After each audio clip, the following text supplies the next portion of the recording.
parlons de lui. Bonjour tout le monde, c'est Dip Doundou Guiss, artiste musicien sénégalais. waaw mu ngi nii ma bëgg dund gisam trop sax parce que des fois son sax dañ ciy gis sa bopp. ñu koy woowee Ndiago ndax li mu doon chrétien. mais ñu koy faral di woowee Ndiago Baye Fall ndax lan moom wax dafa bëgg Serigne Touba. extrait bii nii nag di ko firnde. boole murid yi dañ la am cofeel ñu am ci yow. c'est quoi la relation entre Serigne Touba et toi. ah est-ce que man xam naa ko. ci Jimmy Jamono gars yi dañ xam. day xam man relation laa am ak Serigne Touba. da nga bëgg Serigne Touba rek. trop bëgg naa ko trop. waaw bu baax a baax dama koy dund kay bu baax. bëgguma ko kese dama koy dund. Ndiago murid. ah li mu la wax daal yomb na damay dund Serigne Touba te dama ko bëgg. Serigne Touba te dama ko bëgg. donc yéen a ko déggal seen bopp waaw Dip ngeen dafa bëgg Serigne Touba macha allah. te nee na tamit jamono nit ñi nee na xam ban relation la am ak Serigne Touba mu ngi xaar lu mu yàgg a gëm boppam yàgg gëm ne da ciy génn ci début ba la ko doon wax sax extrait bii nii di ko firndeel. dama ñëw pour jël li ma moom. lu ko raw laa indaale. ñëwuma kese pour jël loo xam ne. ma première étape bi pour man du Sénégal. parce que gis nañ afrobeat bi ak yooyu noonu. pourquoi ñun mënuñu am suñu musique bu bopp. daan nañ dégg suñu artistes yi fu nekk. fu nekk seetaan nañ leen fa quoi. fii kuñ fi wax yaa fi dàq rap dañ la collé motif.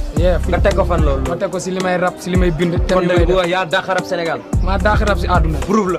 loolu rek di firndeel gëm-gëm ak wóolu sa bopp mën na la yóbbu fu ne parce que confiance en soi moom mooy li first. gis ni tamit c'est un révolutionnaire waaw parce que lii nii rek da koy firndeel sur scène moom la laalal Thomas Sankara bi te sans lii nii sax moom bokk na si ñi nga xam ne Sénégal fii nii bu dara amee moom dina taxaw na gën ñi nga gis sur le terrain. ñu gis ni pour jàpp rap bi dafa am lu mu bàyyi waaw dafa arrêté ay études am pour mën a concentré wu ci rap bi moom moo ko wax extrait bii nii di moom moo koy firndeel. dama doon jàng comme élèves yi yëpp yooyu gis may jàng normal mosuma redoubler mosuma am problème mooy ko benn année affaire bi marché wu ni que il fallait que ma jël benn choix quoi il fallait que ma décider nii man soit damay continuer jàng wala soit ma continuer def pour mu nekk benn quoi mais dama def samay résultat baaxul doo xam ne mosoo am problème école quoi nga def 2 ans nga xam ne 2 ans yëpp benn baaxu si tey jii su may dem jour bu may dem jël sama résultat laa jëlaale sax sama yenn yére yi ko sama saak ànd ak sama benn xarit Omar ma ne ko ah en tout cas man de tey dama dem jëli samay résultat su baaxul